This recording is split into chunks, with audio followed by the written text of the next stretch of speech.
اور وہ اون اور کتان ڈھونڈتی ہے اور خوشی کے ساتھ اپنے ہاتھوں سے کام کرتی ہے. وہ سوداگروں کے جہازوں کی مانند ہے, وہ اپنی پرش دور ہی سے لے کر آتی ہے. وہ رات ہی کو اٹھ بیٹھتی ہے اور اپنے گھرانے کو کھلاتی ہے اور اپنی لونڈیوں کو کام دیتی ہے. وہ کسی کھیت کی بابت سوچتی ہے اور اسے خرید لیتی ہے اور اپنے ہاتھوں کے نفع سے پاکستان لگاتی ہے. وہ مضبوطی سے اپنی کمر باندھتی ہے اور اپنے بازوؤں کو مضبوط کرتی ہے. وہ اپنی سوداگری کو سودمند پاتی ہے, رات کو اس کا چراغ نہیں بجھتا. یہ ان عقل مند قواریوں کی طرف اشارہ کیا گیا ہے جہاں نئے عہد نامے میں ہم دیکھتے ہیں یسوع مسیح نے تمثیل بیان کی کہ وہ ان کے چراغ جو ہیں وہ جلتے رہے, اور جب دولہا آیا تو پھر کیا ہوا تھا؟ جو بے وقوف قواریاں تھیں ان کے چراغ بجھ گئے اور ان کے پاس تیل بھی نہیں تھا اپنے چراغوں کو جلانے کے لیے.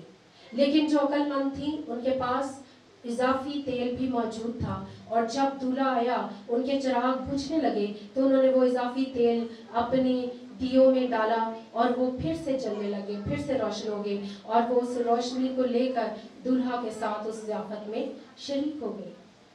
یہاں پر ہمیں جاگتے اور دعا کرنے والے کی ایک مثال نظر آتی ہے میرے عزیزوں, اور وہ مفلسوں کی طرف اپنا ہاتھ بڑھاتی ہے. ہاں, وہ اپنے ہاتھ محتاجوں کی طرف بڑھاتی ہے. وہ اپنے گھرانے کے لیے برف سے نہیں ڈرتی کیونکہ اس کے خاندان میں ہر ایک سرخ پوش ہے. وہ اپنے لیے نگارین بالا پوش بناتی ہے. اس کی پوشاک مہین کتانی اور ارغوانی ہے. اس کا شوہر پھاٹک میں مشہور ہے جب وہ ملک کے بزرگوں کے ساتھ بیٹھتا ہے. یاد رکھیں, جو بیویاں اپنے آپ کو ملازمہ اور غلام بنا کر رکھتی ہیں ان کے شوہر بھی ملازم اور غلام رہتے ہیں میرے عزیزوں. لیکن جو بیوی خود ملکہ بن کر رہنا چاہتی ہے وہ اپنے شوہر کو بھی بادشاہ بنا دیتی ہے. ہاللیلویہ.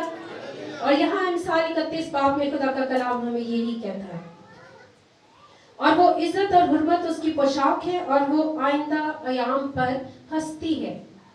آئندہ ایام پر ہنسنے سے مراد یہ کہ وہ پریشانیوں سے دل برداشتہ نہیں ہوتی, وہ پریشانیوں سے پریشان نہیں ہوتی. آنے والے مشکل وقت کو وہ پہلے سے ہی جانتی ہے کیونکہ وہ خدا کا خوف رکھنے والی عورت ہے, وہ دعا کرنے والی عورت ہے, اس لیے وہ پہلے سے ہی ان تمام حالات کی تیاری کر لیتی ہے. اس کے منہ سے حکمت کی باتیں نکلتی ہیں, اس کی زبان پر شفقت کی تعلیم ہے. وہ اپنے گھرانے پر بخوبی نگاہ رکھتی ہے اور کاہلی کی روٹی نہیں کھاتی. اس کے بیٹے اٹھتے ہیں اور اسے مبارک کہتے ہیں, اس کا شوہر بھی اس کی تعریف کرتا ہے. ہاللیلویہ. اور بتھیری بیٹیوں نے فضیلت دکھائی لیکن تو سب پر سبقت لے گئی. امثال 31 باب میں یہ کس سے کہا گیا ہے؟ یہ اس دعا کو بیوی سے کہا گیا ہے کہ تو سب پر سبقت لے جاتی ہے جب تو اپنے خاندان کی نگہبانی کرتی ہے اور تو نے سب بیٹیوں سے فضیلت دکھائی. حسن دھوکہ اور جمال بے ثبات ہے لیکن وہ عورت جو خداوند سے ڈرتی ہے وہ بھی ستودہ ہوگی. یہ خدا کا کلام کہہ رہا ہے میرے عزیزوں. اس لیے جتنی بیٹیاں, جتنی مائیں, جتنی بہنیں یہاں اس وقت موجود ہیں, یہ کلام آپ کے لیے اور میرے لیے ہے کہ ہمیں خدا کے کلام پر غور کرنا ہے, ہمیں خدا کے کلام کی تعظیم کرنی ہے. بے شک اگر کوئی عورت جو ہے وہ کماتی ہے یا وہ جاب کرتی ہے اور گھر میں اس کے وسیلہ سے روپیہ پیسہ آتا ہے تو اس کا مطلب یہ نہیں کہ وہ اپنے شوہر کو محکوم بنا کر رکھے اور خود حاکم بننا چاہے, خود گھر کی سربراہ بننا چاہے. اور ایک عورت ہوتے ہوئے میں آپ سے یہ بات کہوں گی کہ میں نے بہت سارے ایسے گھرانوں کو زوال کا شکار ہوتے دیکھا ہے, بہت سارے ایسے گھرانوں کے اندر خدا کا خوف نہیں ہے, بہت سارے گھرانوں کے اندر ان کے حالات اس لیے ٹھیک نہیں ہوتے کیونکہ وہاں ٹھیکیداری عورتوں نے رکھی ہوئی ہے اپنے پاس, اور مرد جو سربراہ ہے خاندان کا وہ ایک طرف اس کو کر دیا گیا ہے.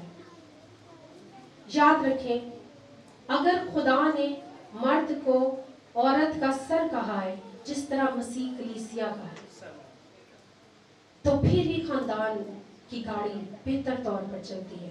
لیکن اگر عورتیں سوچیں کہ ہم تو کماتی ہیں, ہم تو اگر ہمارا شوہر جو ہے وہ 40,000 مہینے کا کماتا ہے تو ہم تو 80,000 مہینے کا کماتی ہیں, لہٰذا ہم جو ہے سربراہ ہیں اور ہمارا شوہر ہمارا محکوم ہے. تو پھر یاد رکھیں ابلیس ان گھرانوں میں موقع پاتا ہے.